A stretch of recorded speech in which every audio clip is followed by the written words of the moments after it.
กินแซ่บโอ้ผู้สาวกินทำหูแล้วแบบมาแนมเมืองนาอีกเห็นบ่ได้แล้วจะทำไงเรากินก็หิวอีกอ่ะ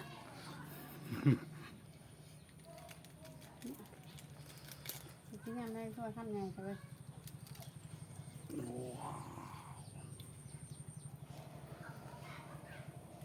ตอนหุงขึ้นมาใหญ่คักเนาะ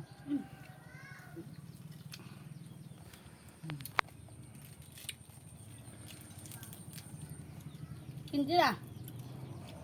เบิดเลยไม่เนี่ยเลยใช่หิวเรื่องว่าลิงเขาจึงเราเพิ่งไปเก็บหมูไงโอ้ก็จะเลิกแต่